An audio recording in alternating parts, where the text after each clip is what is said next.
أجمعين. سبحانك لا علم لنا إلا ما علمتنا إنك أنت العليم الحكيم. رب اشرح لي صدري ويسر لي أمري واحلل عقدة من لساني يفقهوا قولي. اللهم انفعنا بما علمتنا وعلمنا ما ينفعنا وزدنا علما. اللهم ارزقنا فهم النبيين وحفظ المرسلين وإلهام الملائكة المقربين برحمتك يا أرحم الراحمين. أما بعد. Muslimin muslimakumullah, Allah Subhanahu wa taala masih lagi kita diberikan peluang untuk sujud Allah Subhanahu wa taala secara berjamaah. Seterusnya kita sambung dengan berzikir Allah, alunan yang merdu mendamaikan hati. Itulah antara keistimewaan yang beribadah di rumah Allah Subhanahu wa taala. Apa yang kita lakukan di rumah Allah Ta'ala ini sebenarnya tepatnya saranan daripada Nabi SAW, ad-dinun nasihah, bahawa agama ini adalah nasihah. Liman ya Rasulullah? Siapa nasihat ini? Lillah wali rasulihi wali a'immatil muslimin wa ammatihim, iaitu kandungan nasihat.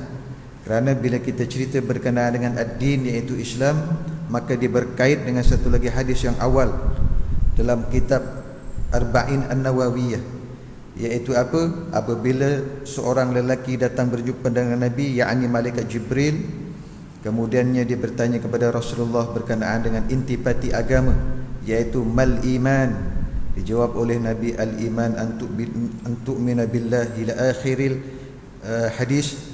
Kemudian ditanya lagi mal Islam, al-Islam an tashhad an la ilaha illallah, sampailah rukun Islam yang kelima. Kemudian ditanya lagi mal ihsan, an ta'budu ka'annahu tarak fa innahu apabila kamu tidak melihat Allah, fa innahu bila kita tidak melihat, maka sesungguhnya Allah Ta'ala senantiasa hampir dengan kita, bermaksud mengetahui segala gerak-gerik kita. Itu berkenaan dengan ad-din. Kemudian yang dimaksudkan dengan itu ialah setiap umat manusia itu, umat Islam ini senantiasa haruslah memberi nasihat-nasihat. Kalau maksud ad-dinulillah, itu maknanya kandungan nasihat itu mesti berkaitan dengan Allah Subhanahu wa taala. Jadi majlis yang kita selalu buat dalam rumah Allah Taala ini sebenarnya tak lari daripada memperingati Allah Subhanahu wa taala. Kandungannya mestilah bentuk zikir dan sebagainya. Majlis ilmu itu yang dikatakan sebagai majlis zikir, itu majlis mengingati dan menyebut Allah Subhanahu wa taala, kebesaran Allah Subhanahu wa taala. Kita bersyukur dengan kita memulakan dengan alhamdulillahirabbil alamin. Dengan solat itu sendiri pun sudah zikir. Jadi maknanya segala program yang telah diprogramkan oleh masjid atau institusi pendidikan masjid ini sebenarnya selari dengan kehendak tuntutan syarak. Jadi terlalu bahagialah umat-umat Nabi SAW yang sanggup menunggu untuk sampai akhir mengikuti program-program yang berbentuk ilmiah ini, semata-mata untuk hidup di dalam cahaya keimanan Allah Subhanahu wa taala. Dan mudah-mudahan kita semua ini mendapat naungan rahmat kasih sayang Allah Subhanahu wa taala. Kerana majlis ilmu ni tuan-tuan bukannya diukur daripada sudut ramainya pendengar. Tidak. Kalau ramainya pendengar, ramai penceramah yang kecewa, sebab yang datang cuma 3-4 orang saja. Tapi yang dilihat daripada sudut ilmu ini bukannya itu. Yang dilihat pada sudut ilmu ialah pertamanya menyampaikan apa yang sepatutnya disampaikan, tak kiralah pendengarnya berapa orang. Yang keduanya adalah doa daripada para malaikat. Itu sebenarnya yang lebih utama. Kalau ini penceramahnya hanya mensasarkan ramai orang dianggap satu kejayaan, ini satu natijah yang tidak bertepatan. Kerana apa? Kerana kita tidak mahu menjadi sebagaimana yang diceritakan dalam Al-Quran dan sebagainya, betapa ramainya orang yang kecewa hanya kerana didasarkan dengan perkara luaran semata-mata. Tugas kita menyampaikan, tak kiralah apa pun yang datang itu ramai atau tidak, tapi sebenarnya yang kita inginkan adalah doa daripada malaikat. Janjikan oleh Allah Subhanahu wa taala akan datangnya malaikat, mengadah tangan para malaikat, ya Allah, ampunkanlah mereka-mereka yang berada di rumahmu ini, ya Allah. Jangankan diampunkan sahaja, bahkan kasihi mereka, kerana kasih sayang Allah lah sebab utama kita akan dimasukkan ke syurga Allah Subhanahu wa taala. Jadi untunglah tuan-tuan berhari-hari setiap hari menuntut ilmu dan akhirnya akan mendapat kasih sayang Allah. Mudah-mudahan. Dan kita satu lagi, supaya perjalanan kita menuju ke syurga Allah Ta'ala ini dipermudahkan oleh Allah Subhanahu Wa Ta'ala. Man salaka tariqan, barang siapa yang melangkahkan kakinya itu yatlubu fihi ilma, iaitu di dalamnya itu untuk menuntut ilmu, maka sahalallahu lahu tariqan ilal jannah, maka Allah akan mudahkan urusan kita untuk menuju ke syurga Allah Subhanahu Wa Ta'ala. Tuan-tuan jangan risau, pukul 7 saya berhenti, tak usah risau, ya, tak usah risau. Jadi saya cukup cepat, kerana saya mengetahui intipati. Jadi kalau dah tunduk saja itu isyarat. Baru ni saya tak nampak jam, pas semua dah tunduk. Apa pasal semua tunduk? Terlepas dekat hampir 10 minit, minta maaf tuan-tuan, saya terus berhenti, ya. Sebelum tuan-tuan tunduk, saya stop. Itu je, ya. Baik, kita sambung sedikit daripada kitab yang dikarang oleh Syekh Abdul Samad Al-Falembani, iaitu menjaga lidah. Adapun lidah itu maka dijadikan bagimu kerana membanyakkan dengan dia akan zikrullah dan membaca Al-Quran, dan engkau tunjuk dengan dia akan segala hamba Allah Ta'ala kepada jalan yang menyampaikan kepada Allah. Jadi memang ini pun tugas kita. Sebab itu dalam hadis tadi adun nasiha wali a'immatil muslimin, di dalam itu termasuk pemimpin-pemimpin Islam, termasuklah alim ulama di kalangan mereka. Kalau pemimpin Islam yang kita harapkan daripada mereka dan mereka mengharapkan daripada kita itu saling bantu-membantu. Wahai pemimpin, hendaklah kamu melaksanakan tugasan amanah kamu itu dengan adil dan seksama. Itu yang kita inginkan. Rosak sesuatu masyarakat apabila pemimpinnya itu tidak mahu dengar nasihat daripada masyarakatnya. Sebab pemimpin bukannya raja. Pemimpin wakil kita untuk melaksanakan kebajikan kita. Itu pemimpin dalam Islam. Sebab itu dia berat. Dia berat. Tanggungjawab, innahala amanatun. Ini amanah yang boleh membawa hasratan, iaitu ke masalah kita dengan Allah Subhanahu Wa Taala kalau kita tidak memahami tentang amanah kepimpinan. Sebab itu wali a'immatil muslimin, yang kemudian para alim ulama, wahai alim ulama, hendaklah kamu senantiasa memberikan pedoman kepada masyarakat. Ini tugas. Kalaulah maknanya dalam masyarakat ulamanya hanya senyap sahaja terjadi sesuatu perkara, makanya rosaklah masyarakat itu. Tugas itu harus digembling. Sebab itu alim ulama ini dalam konteks daripada dulu sampai sekarang, tengok bagaimana kita pergi ke Asia Tenggara, ke negara kita lah tuan-tuan. Zaman dahulu alim ulama kita bagaimana dia merangka sesuatu dalam masyarakat. Sampai ke hari ini kita ikut. Apa yang kita ikut? Ni daripada sudut imam, bila sudah habis selesai sembahyang, dia pimpin kita berdoa dan berzikir. Cuba sekali-kali imam jadi imam, Assalamualaikum warahmatullahi, Assalamualaikum warahmatullahi, nyap. Imam ni apa buang tapi ya, kok menang terus, senyap. Tapi oleh kerana ulama dahulu dia tahu, dipimpinnya, ditulisnya zikir-zikir ni, lepas ini baca astagfirullah, astagfirullah sekian, kemudian Allahumma antas salam wa minkas salam, kemudian subhanallah, subhanallah, subhanallah, alhamdulillah, yang dipimpin oleh imam tadi itu. Ini semuanya daripada alim ulama kita dahulu. Kerana memang jamaah kita daripada dia tahu dah, kita ni bukannya orang kata itu kita memang suka begitu, ya? Tapi tak salah pun sebenarnya. Benda itu sebenarnya menyeronokkan kita. Kemudian imam pula lepas tu dia berdoa. Sedangkan kita semua boleh berdoa apa pun, tapi kita nak juga doa imam. Terpaksa imam perah pagi-pagi tu kerana hafal doa. Pagi-pagi kan kena hafal doa ni, lepas ni baca doa ni, lepas ni baca doa ni, lepas ni baca doa ni, sekian. Tiba-tiba terlupa. Lah kan dia macam tu keadaannya. Sebab itu dalam kitab fiqh disebut imam boleh menjaharkan suara dengan berzikir, berdoa, memimpin para jemaah apabila para jemaah belum lagi mengetahui tentang tata cara berdoa berzikir lepas sembahyang. Tetapi apabila jemaah sudah dididik dan terbiasa dengan itu, maka imam hendaklah senyap selepas sembahyang. Tapi tak boleh. Keadaan kita, masyarakat kita kena bimbing juga macam mana pun. Sedangkan dalam rumah kita itu ada ketua keluarga boleh baca tahlil, dipanggil imam juga, dipanggil juga ahli Korea, surau. Kerana memang kita suka begitu. Guyuban kita gitu kaedahnya begitu. Teruskan. Tak apa. Kerana ulama kita itu dia memahami suatu situasi dalam semasa itu. Dan kita tidak boleh nak ubah. Kerana itulah kehidupan kita sampailah bila-bila. Jadi kita kena teruskan tradisinya yang membawa kepada kita itu mendekatkan diri kepada Allah. Tak salah, itu semuanya adalah yajuz. Kerana doa zikir yang kita baca ini, yang membiasakan lidah kita dengan berzikir ini, datangnya daripada Al-Quran, datangnya daripada Nabi. Sebab zikir yang paling utama zikir dalam Al-Quran, tuan-tuan. Al-Quran itu ni, naskah Al-Quran itu sendiri adalah zikir.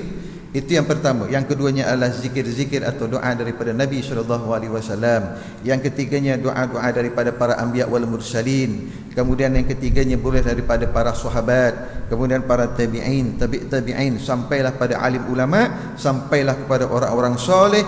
Begitu turutannya daripada atas sampailah ke zaman kita sekarang ini. Kalaulah ada zikir-zikir dan juga doa-doa yang dibaca oleh ulama, sebenarnya itu turutannya, musalsalnya itu sampai ke atas. Dan ada sebahagian itu terus sampai kepada Nabi SAW.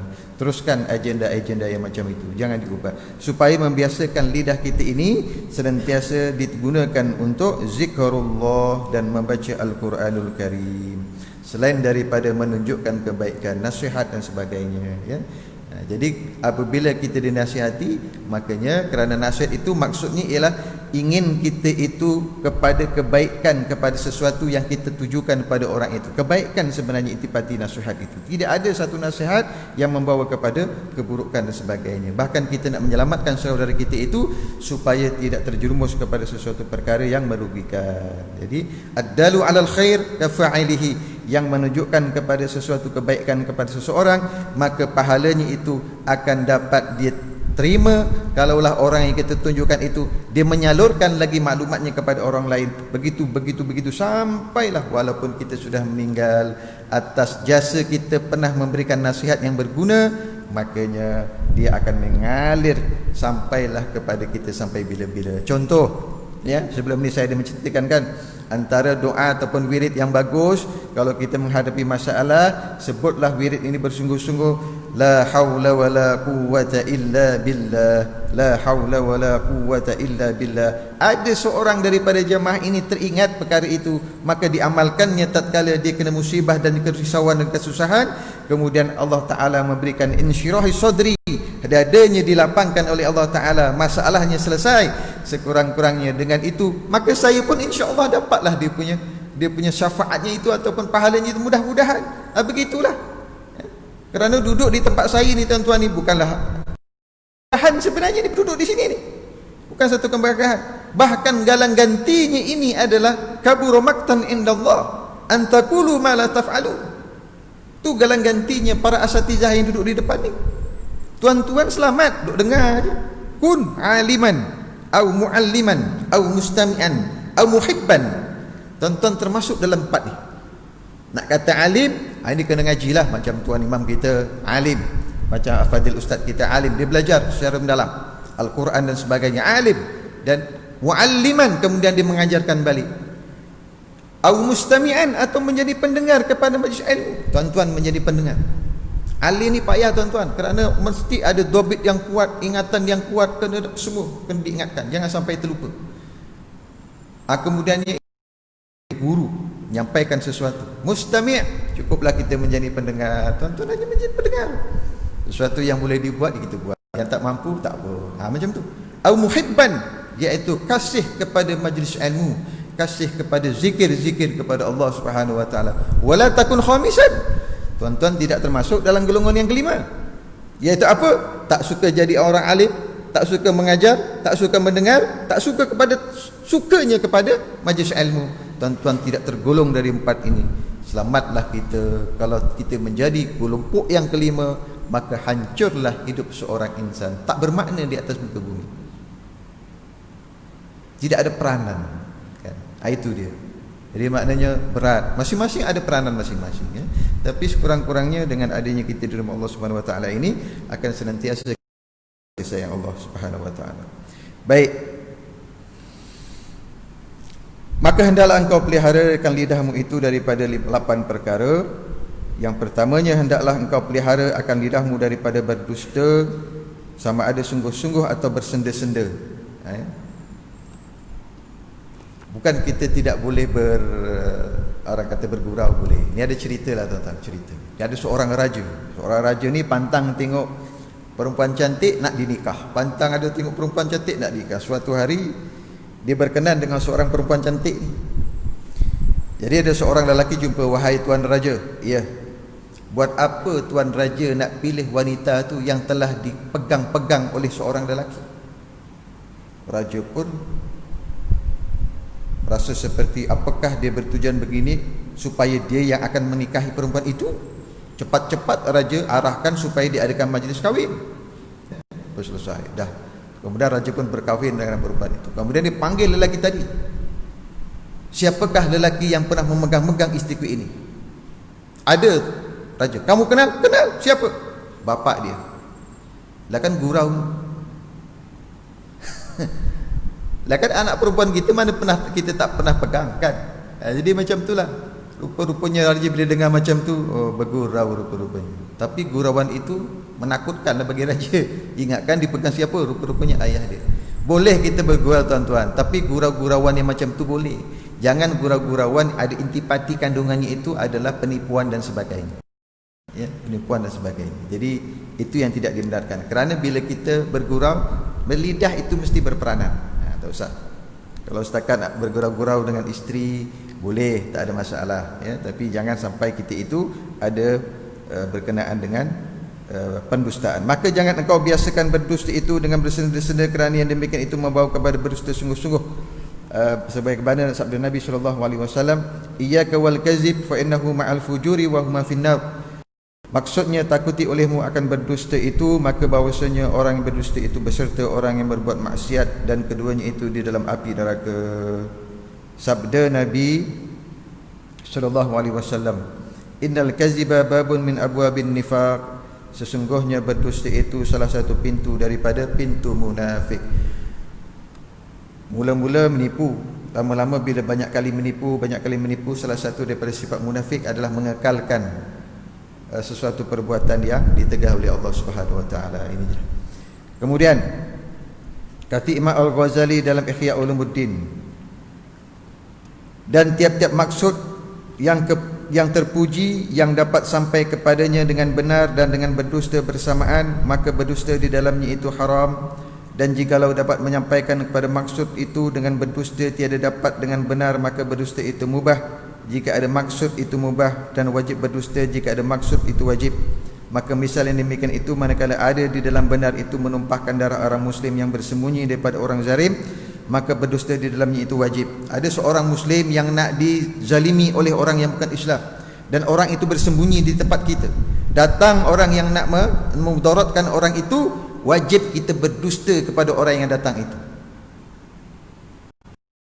Ini boleh, kerana nak menyelamatkan jiwa saudara seakidah kita. Kalau terjadi dalam keadaan darurah dan sebagainya, ini boleh. Jangan waktu itu pun kita terlalu, "Kamu nampak ni?" "Nampak kat mana?" "Tu bersembunyi kat belakang rumah saya." Wah, akhirnya ditangkap dan dikena mudarat. Makanya di sini boleh, kata Imam Al-Ghazali, boleh kita berdusta. Dan manakala tiada perang sabil atau berperang dengan orang-orang burat, iaitu orang pelampau, atau mendamaikan akan orang yang berkelahi, atau hendak mencenderungkan akan hati orang yang dilukai akan dia, melainkan dengan berdusta, maka berdusta yang demikian itu juga harus. Tetapi bahawasanya dipelihara daripada berdusta itu barang sedapatnya. Kalau darurat untuk kepentingan yang ada kaitan dengan akidah, untuk keselamatan saudara seakidah kita, harus untuk kita berdusta pada saat itu sahaja, untuk menyelamatkan keadaan. Kedua, engkau peliharalah lidahmu daripada menyalahi janji, maka hendaklah engkau sempurnakan tiap-tiap sesuatu yang engkau janjikan itu, dan jangan engkau menyalahi akan janjimu itu melainkan dengan sebab lemah atau sebab darurat. Kerana sabda Nabi SAW, "Salasun man kunna fihi fahuwa munafiqun, wa in shoma wa shalla, man iza haddasa kazaba, wa iza wa'ada akhlafa, wa iza tumina khana." Hadis riwayat Imam Muslim. 3 perkara barang siapa ada salah suatu yang demikian itu di dalamnya, maka ia munafik, dan jika ia puasa dan solat sekalipun. Pertama, seorang yang apabila berkata-kata maka ia berdusta. Kedua, seseorang yang apabila berjanji maka menyalahi ia akan janjinya. Ketiga, seseorang yang apabila dipercayai oleh orang akan khianat dia akan dia. Teringat saya suatu hadis Nabi cerita berkenaan dengan orang yang sembahyang tapi siangnya itu melakukan aktiviti mencuri dan sebagainya. Ya Rasulullah, bagaimana lelaki demikian ya Rasulullah? Teruskan sembahyang. Teruskan sembahyang. Kerana sembahyang itu nanti akan mengubah dirinya. Tuan-tuan, macam mana pun kita sembahyang jangan tinggal walaupun kita melakukan perkara-perkara yang tidak elok pada siangnya atau malam. Sembahyang tetap teruskan, kerana insya-Allah suatu hari nanti sembahyang itu yang akan menyelamatkan kita daripada perubahan yang tidak elok menjadi elok. Sebab itu jangan tinggal sembahyang. Jangan tinggal sembahyang. Kerana Rasulullah katakan sembahyang ini adalah dia yang akan menyelamatkan kita nanti. Sedikit demi sedikit, sedikit demi sedikit. Pasal nak mengubah sesuatu rutin harian kita yang kita telah melakukannya bertahun-tahun bukan suatu perkara yang senang. Tapi dengan sembahyang inilah yang akan menyelamatkan. Cumanya di sini disebutkan terlebih seorang yang bila berkata-kata maka ia berdusta, seorang yang berjanji akan maka menyalahi ia akan janjinya. Ini antara sebab-sebab yang kita ini boleh dikatakan sebagai munafik. Apabila diberikan janji dia menyalahi. Kalau kita berjanji tiba-tiba tak dapat menyelesaikannya, makanya tugas kita menyampaikan balik, mohon maaf kerana tidak, itu tidak adalah masuk di sini.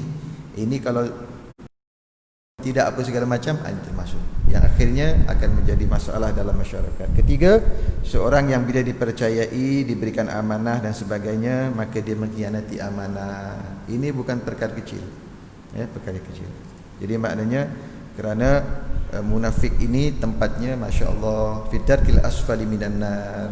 Innal munafiqin, orang-orang munafik ini tempat duduknya lebih rendah daripada orang ada neraka yang paling bawah sekali, berat.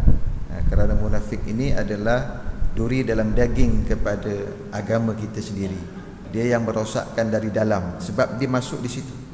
Dia masuk dalam agama kita, tapi dia merosakkan institusi agama itu dari dalam. Dan kerosakannya bila runtuh, maka runtuhnya itu bukan di seorang, tapi runtuhnya masyarakat, runtuhnya sistem dan sebagainya. Itu sebabnya kesan daripada perbuatan munafik ini Allah Ta'ala berikan sesuatu bentuk yang lebih berat berbanding orang-orang. Orang kafir kita jelas dia berada di border, dia tak masuk di border, kita nampak dia, jadi kita nak tegah tu senang. Tapi orang munafik dia masuk dalam kita punya grup, masuk dalam masyarakat kita, tapi dia merosak seperti merosaknya sesuatu yang boleh virus, yang akhirnya apabila runtuh sesuatu itu, runtuh juga tamadun, bukannya runtuh individu itu, tidak. Sebab itu galang gantinya cukup besar, ya. Rasulullah memberikan peringatan sangat-sangat, tanda-tandanya itu diberikan oleh Nabi SAW supaya kita beringat. Terakhir, engkau pelihara lidahmu daripada mengumpat akan, kerana firman Allah dalam surah Al-Hujurat, a'udzubillahi minasyaitonirrajim, wala yaghtab ba'dukum ba'dha ayuhibbu ahadukum an ya'kula lahma akhihi maitan fakarihtumuh. Jangan mengumpat setengah kamu akan setengah kamu. Adakah suka seorang daripada kamu bahawa memakan daging saudaranya yang mati, maka benci kamu akan dia. Hasil daripada mana ayat ini bahawa Allah Subhanahu Wa Taala menyerupakan mengumpat itu seperti memakan bangkai bagi pihak haramnya dan kejinya, gitu, ya. Jadi nak gambarkan begitu, kerana kita sendiri pun tidak akan suka makan daging yang secara zahirnya begitu, tapi perumpamaan Allah kiasannya itu cukup tinggi, nak tunjuk betapa besarnya itu dosa mengumpat dan juga kesan mengumpat itu. Terusnya sabda Nabi SAW, iyyaka wal ghibah fa innaha ashaddu minaz zina. Fa inna ar-rajulu qad yazni wa yatubu fa yatubu Allah alayhi wa inna sahibal ghibah la yughfaru lahu hatta yaghfira lahu sahibuha. Takuti olehmu akan mengumpat, maka bahawasanya mengumpat itu terlebih sangat jahat daripada berzina. Maka kerana bahawasanya seorang lelaki terkadang berbuat zina, maka bertaubat dia, maka diampuni Allah ke atasnya. Dan orang yang mengumpat itu tidak diampuni Allah baginya, melainkan mengampuni baginya orang yang diumpatnya itu. Lah kalau orang yang diumpat itu dah meninggal, lah kan susah. Sebab itulah mengumpatnya besar. Jadi maknanya lahirnya daripada lidah. Jadi mudah-mudahan memberi peringatan kepada kita Kerana lidah inilah nanti yang akan menjadi saksi kepada kita terhadap apa yang kita lakukan. Jadi apa-apa yang berkaitan sesama manusia ni tuan-tuan, kalau boleh diselesaikannya lah terlebih dahulu. Sebut ni, kalau kita berkaitan ghibah ni bukan kita menyebut belakang orang ni senang tuan-tuan, tapi bila kita nak minta maaf dengan ampun ni, Ustaz Ali ya, saya pernah mengata Ustaz Ali lah, minta maaf ya, tak boleh dulu Ustaz. Kenapa? Ustaz kata saya apa? Yang tak tahan itulah dia tuan-tuan. Dia minta butiran tu, apa yang kau tak ni aku ni. Itu. Kita terpaksa pasal kita nak bertaubat ni, terpaksa cakap. Kena sebut ni tu. Biar dia bercakap di dunia tuan-tuan, biar dia marah balik dengan kita, tapi itu terlalu ringan berbanding nanti di sana kita nak mencari dia di mana? Di mana? Handset tak ada. Ustaz Ali, ada kat mana sekarang ni? Saya di hujung sebelah kanan Ustaz. Okey, cari. Tak ada. Padang mahsyar, dia punya luas ni Masya Allah, sejauh mata memandang. Sana tak nampak hujung, sana tak nampak hujung, tak nampak hujung. Masa tu kita disuruh cari. Maksud zaman Nabi Adam sampai akhir zaman berkumpul satu padang mahsyar, suruh cari. Alah, kadang sesat dekat pasar Jenjarum pun tak jumpa. Ni lagi padang mahsyar. Masa tu kita teringat segala-galanya. Apa mesti cari Ustaz Ali dulu, cari. Tak jumpa tu. Sebab itulah galang gantinya supaya kita menjaga lidah ini supaya tidak mengumpat, itu peringatan kepada diri kita sama-sama. Mudah-mudahan Allah Subhanahu Wa Taala memberikan kita pedoman dan juga peringatan supaya menjaga lidah, supaya selamat kita di dunia dan juga di akhirat. Mudah-mudahan. Saya rasa setakat ini dahulu tuan-tuan ya. InsyaAllah kalau ada masa dan izin Allah Subhanahu Wa Taala, kita akan sambung pengajian kita kepada masa yang akan datang, mudah-mudahan. Wallahu ta'ala a'lam. A'udzubillahi minasyaitonir rajim. Bismillahirrahmanirrahim. Alhamdulillahirabbil alamin. Allahumma shalli ala sayyidina Muhammad wa ala sayyidina Muhammad. Allahumma anfa'na bima 'allamtana wa 'allimna ma yanfa'una wa zidna 'ilma. Allahumma arzuqna fahman nabiyyin hifdzal mursalin wa ilhaman mubin bi rahmatika ya arhamar rahimin. Allahumma ij'al jam'ana hadza jam'an marhuma wa tafarruqna min ba'di hadhihi tafarruqan ma'suma. Allahumma arif 'anna al-bala wal waba wal ghala wal fahsya wa syada'id wal mihan ma zuhara minha wa ma batan fi qaryatina hadhihi khassah wa fi buldanil muslimin 'amma innaka 'ala kulli syai'in qadir. Rabbana atina fid dunya hasanah wa fil akhirati hasanah wa qina azaban nar. Wa sallallahu ala sayyidil maulana Muhammad wa ala alihi wa sahbihi wa baraka wa sallam. Subhana rabbika rabbil izzati amma yasifun wa salamun alal mursalin walhamdulillahil alamin. Terkasar bahasa, ampun maaf kepada saya. Akhiri dengan baca tasbih kafarah dan suratul asr. Subhanallah.